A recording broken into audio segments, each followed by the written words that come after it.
Assalamu alaikum wa rahmatullahi wa ta'ala wa barakatuh, brothers and sisters.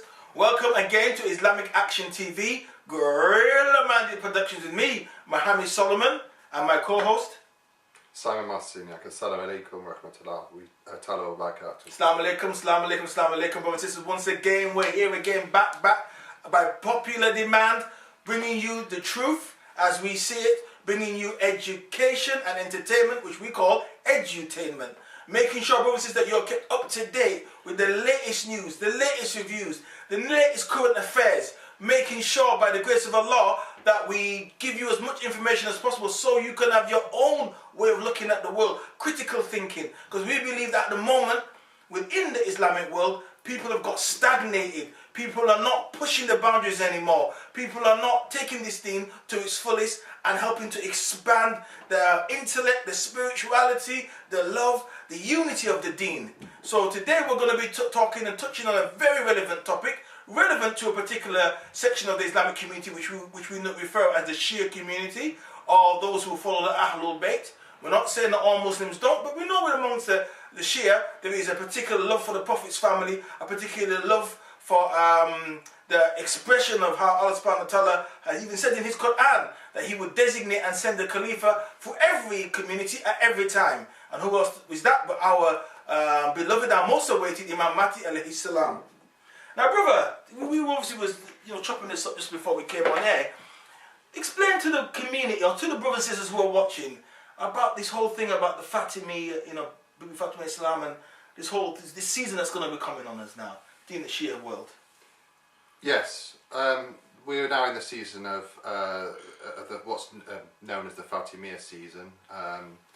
It covers a period because we're not entirely sure when Fatima alayhi salam died. There are various dates given, so it's what's generically referred to as a season of mourning, because it's commonly believed that she died in very tragic circumstances. And what I just wanted to explore was the inconsistencies. You remember we did a talk a while ago about Rohan. Oh yeah. Talking about how we the uncomfortable inconsistencies in the way the story was presented and whether the Ahlullbayt were portrayed in the right way. And just wondering whether I could put some things out there and seeing if we can explore some similar problems that I see in the story. We know that, according to some narrations, that she was crushed behind a door. Allegedly, yes. Crushed behind a door, yes. At the hands of a delegation from the Khalifa at the time. But speaking, as a lawyer and applying a critical mind to this, there are certain problems with the narration. Was she standing out? Some accounts say she was standing outside, addressing the people at the time. Some people were inside the house. Ali was there, he wasn't there. He was thrown to the ground by Umar. Remember this strong Khalifa who allegedly ripped the door of the Khaybar. He was wrestled to the ground by this mob.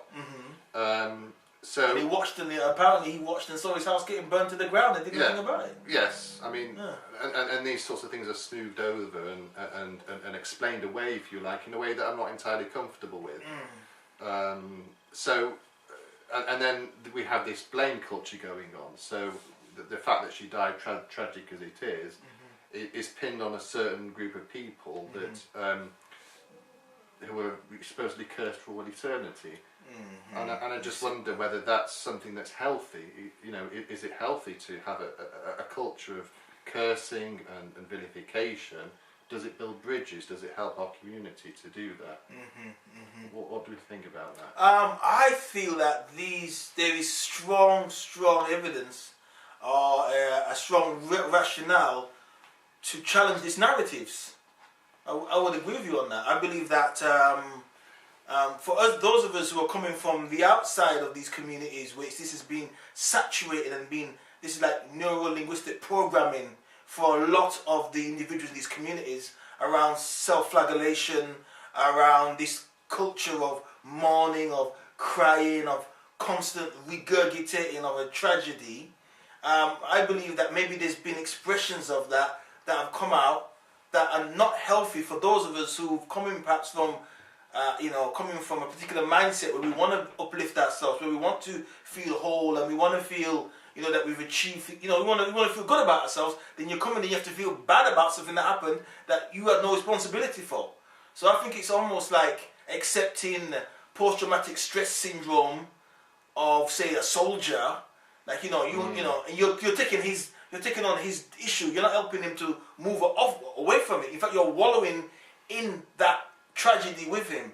So I think these narratives don't make sense as well, in terms of, we know Imam al-Islam was this man of justice. We know that even when he came to this kuffar, when he fought, and the kuffar, he was going to kill the kuffar initially when he knocked him to the ground. The kuffar spit in his eye. He stood back, let the kuffar get up. He didn't even kill him. Killed him the second time and said, I kill you not for myself and for my ass, but for Allah subhanahu wa ta'ala, because when you take a life, it's the most precious and the most important thing to do. It's got to be right. So he's a man that was absolutely like a laser beam for truth and justice.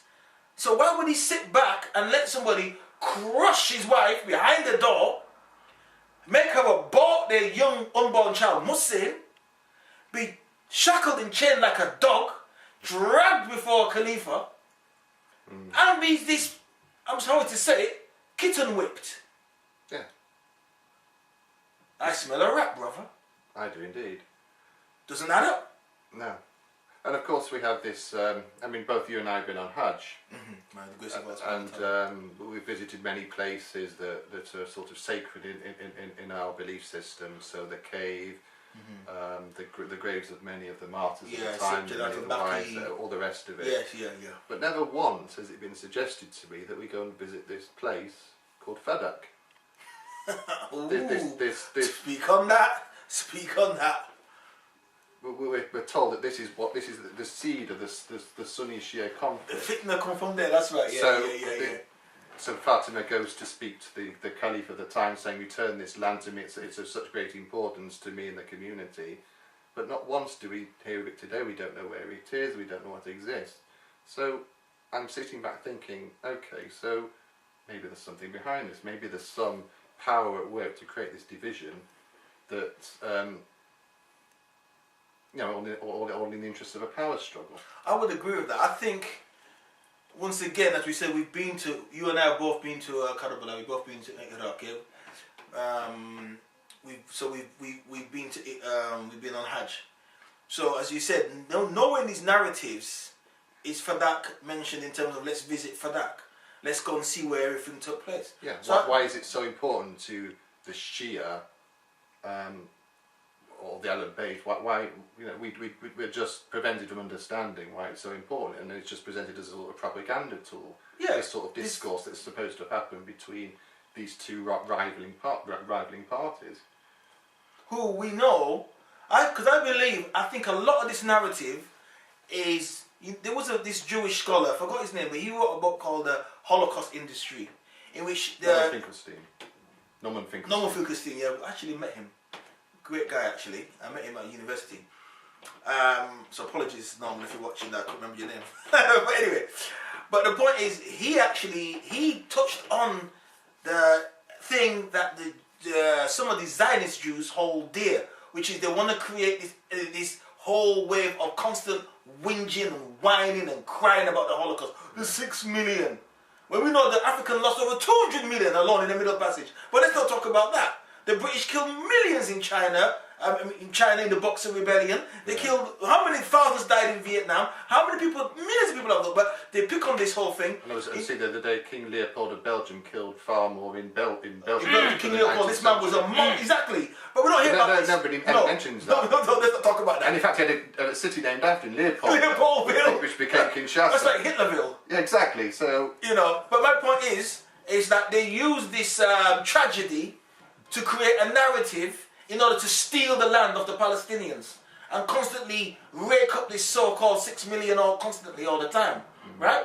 And similarly now, I think the Muslim, the Shia, some certain section of the Shia community is this Muharram industry or this Fatimiyya industry in which they constantly bring up tragedy to push a sectarian agenda and to keep a certain Man United versus Man City. There's some two football teams in England.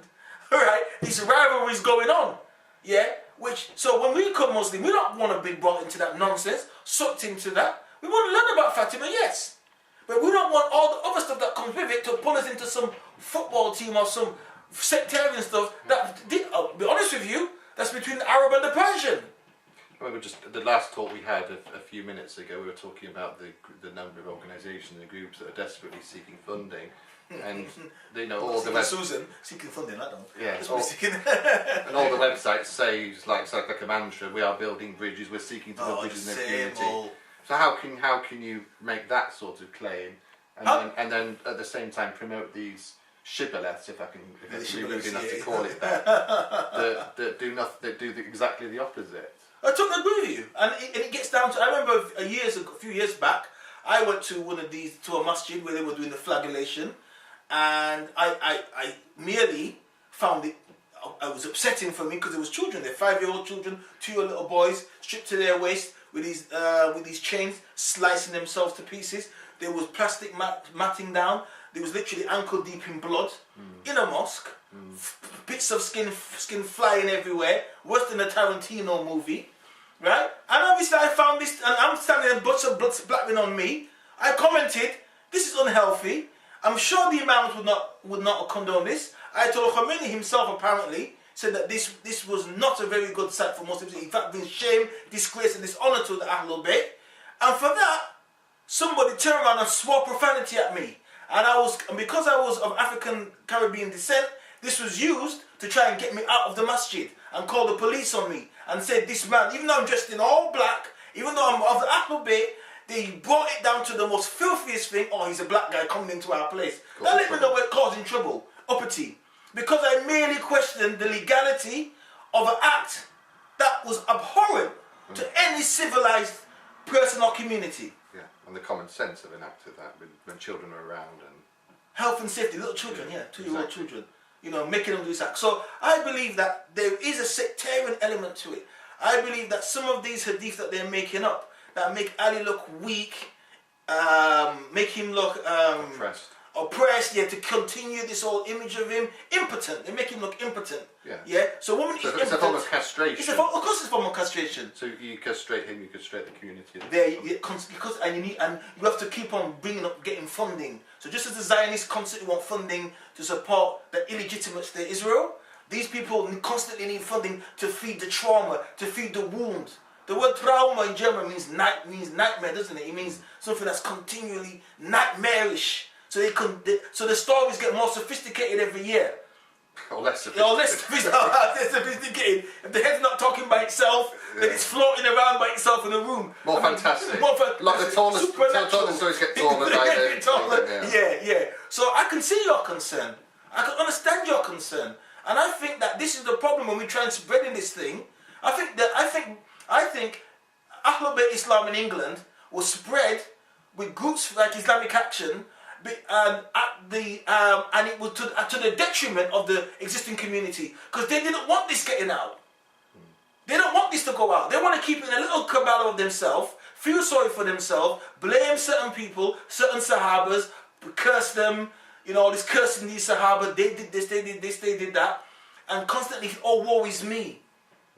And when we come along and say this is not healthy, then they will attack us with every conceivable weapon that they have at their disposal, because they know that what we're doing is merely shining a light and logic to some of these issues that we have that would show genuine concern, like you're saying. We're not here to, we're not trying to be horrible to anybody. We're not here trying to, embarrass anybody. That's the problem, isn't it? I mean, at the end of the day, stand on anybody's foot. At the end of the day, the remembrance of the Ahlullbayt is what it's all about. Key, yes. So, but there's no need for what's the word again now? Like, when you overdo something. Egregious response. It's an egregious response, isn't it? Yes. An exaggerated. Yeah, wildly exaggerated. Superfluous response, and it's wrapped up in all this kind of bad daddy and. And the water in Boussafian's house is thinner than the water. It's all that type of turban, Hollywood, flying horses, pointy shoes. Because even the Arabs themselves and these cultures have got into this idea of these fables and, these myths, And Ali's now become a myth. Ali worked with Abu Bakr and Omar. I'm sure if he saw his wife These things happen under these people's caliphate. Why would he work with these people? So maybe we're being told a narrative that we don't. No, we're told to hate a certain group, but really and truly, these guys kind of got on. They kind of got on. Yeah, you can certainly read it like that. Yeah, you can. Yeah. So so what's going on? What's going? At the end of Yeah. the day, I mean, if I didn't like them, that would be like flipping. That would be like what? I don't know, like Herzog, the founder of the Jews, sitting down with Hitler or somebody. Then, I mean, of Zionism. I mean, it don't make no sense. Like, why would he be chilling out with these dudes and not attacking them and making war against them? We're told that the constant thing, the theme we hear is that his rights were usurped. We hear this word. Oh yeah, he usurped his rights. Yeah. I mean, for example, you apply that, say, to like Moses and Bani Israel. when Moses disappeared, you don't say that Bani Israel usurped his rights when they started worshipping their calf. Such a thing is absurd. So when he returned, he put things right. Exactly. Because when he returned, they remembered, okay, yeah, he was the guy that led us out of captivity. So it triggered a reminder for them. So if it's absurd to use the word usurped in that sense, then why is it okay for us to use for the first imam, this revered figure, one of the after the Muhammad, the most revered figure yes. in our creed? Yes, definitely. I mean, that's like you usurping Nabawa or the Prophet's. Exactly. You can't. The Prophet's always a prophet. You can't usurp it. You can't steal it from him. You can't steal Imam from Ali. So the question is this idea of usurpation part of this political power struggle to remove power away from them to us, basically? I would agree with that. I think what they've done is, I'm going as far as to even say this might be controversial. It might shake up the world. It might shake up the world, as Muhammad Ali said, yeah. But I believe that there is a taking of power from the Ahlullbayt and put in the hands of certain scholars who claim to represent them, but really they don't represent the Ahlullbayt really. But so the official people that claim to represent them are actually doing them a disservice. But they claim to represent, but they're not really representing them. Out of self-interest. Yeah, exactly. So the Ahlullbayt were people that got on even with people they may not have particularly liked or had issues with, but they got on with the Imam Maliks of this world. They got on with the Imam Hanifas of this world. They got on with the Aishas of this world. They got on with the Abu Bakrs of this world. Because historically we know they didn't make war against them. Right? So they must have got on with them to some degree. So when we're told that though they hated them and they secretly went off and they cursed them and they secretly said this woman poisoned the Prophet, it's all secret, hush, hush, hush, hush. Right? Why is it some secret little thing that they've got? When the Shiite want to take on the Sunnis, they look in their books, innit? When in your book, it says, and in your book, innit? Just to prove our point. But also not to prove this point, which is more cataclysmic, which would be the smoking gun, is some little backwaters, back of the chair, bubble gum, that hard us, dry and hard. For this hadith says, something's not right. But that would be so bad if the actual, the central story, the actual tragedy was consistent. But you hear so many variants of it that you wonder what the hell's going on. It's more holes than Swiss cheese. Exactly. It's more holes. Here, brother. So I think we have a question from our honourable and esteemed person who's in the studio at the moment. What question would you like to ask, brother? Quick question. There is an idea that there is the events which happened officially, whether that is the event of Karbala, the event of Taif, or whatever the event is in Islamic history, but sometimes you're dealing with a tragedy. Then there is an issue of the Abbasid and Umayyad caliphates as a filter of how that information comes through to the people in later generations. Then there has been the Turks and the Safavid empires. How has the information come through to the people? And then also the narrator or the poet who breathes life into it or gives it as a speech. How much has that affected what the lay people hear in Majlis? Excellent question. Brilliant question. So you're asking what emotional impact has poetry given to the story? Poetic license. Yeah, I think instead of appealing to the head, it appeals to the heart. So it's like a sort of romantic music. It sort of pulls at the heartstrings and forces the brain to believe it's true. I think there's a certain conditioning going on which fools the brain into thinking that these events happen in the way they've been described. Whereas if you sort of step back and look at them critically in the cold light of day, that's not necessarily the case. I would agree with that analysis as well. I would fast because they said everything I believe that exists as so-called the so-called narrative around Fatima alayhi salam and around these notable imams or the family of the Prophet, I believe that we've been given a wrong bill of goods. I believe that they've been fabricated. I've come to the conclusion that everything that we know at the moment is a lie. It is all a lie, and it's a con. And I believe it's all now money-making industry that uses emotional blackmail to create a particular mood music that, as the brother was saying, appeals more to the heart. It's a form of seduction. Yeah. It's a form of seduction. It's a form of wiswasu. Like Shaitan has that wiswasu. Now, I know people might come at me and say, "Oh, Solomon, you're going way over the top. It's wild, typical black man being wild and crazy kind of thing." All I'm saying is think about it. Think about it. I'm not saying I'm right. But what I'm saying is that we at least think about it. At least be critical in the information that you're getting. Use your critical analysis to filter information. We're two humble brothers. We ain't saying that we're scholars and we're given the ijazah to be these, great scholars of great eminence and that. We're just two brothers with our own experience. We're valid to have these opinions. We're valid to want to make sure that we want to get to Jannah.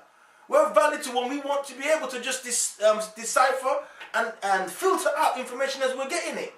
Right? We don't just want to eat and suck up something because someone told us that. So if we have these conclusions and Islam is about Allah goes questioning everything, then you should be happy that we're making these these questions. You should be happy that we're exercising our akhl and our Islamic right. Because what we're not doing is saying we should forget these personalities. Exactly. We love these personalities. The opposite. We're saying we should go this step further and go beyond what we. Yeah, but what you're saying, be honest about them and don't need to exaggerate. You don't need to add superfluous information on them. You don't need to make things up and then use them as whipping boys because you got some sectarian agenda against this scholar or this particular sect or that madhab, and you want to bring us into your nonsense. So we have to now leave our communities, leave our issues that we got in our community. We must forget them, forget our identity, forget our culture, our folkways, our mores, forget all of that to follow you in you trying to ascertain getting all this money out of people based on questionable information. Come on now. Even you know, even you know deep down in your heart, that we have every right to discuss this matter, and you know deep down somewhere too that you're not fully satisfied with everything that you're being told as well. Come on now, or you won't be watching Islamic Action TV. So, on that note, any last good thoughts? Stay safe and have a good Fatima. Inshallah. So from me, Muhammad Solomon, and from Brother Simon, until next time, keep it locked, keep it tuned. Remember Gorilla Minded Productions. Remember the likes and everything like that. Subscribe to Islamic Action. Get the word out there. And until then, as the brother said, stay safe. If we greet you in peace, we leave you in peace. From me, Muhammad Solomon, Brother Simon, Assalamu alaikum wa rahmatullah wa ta'ala wa barakatuh. Assalamu alaikum wa rahmatullahi wa barakatuh.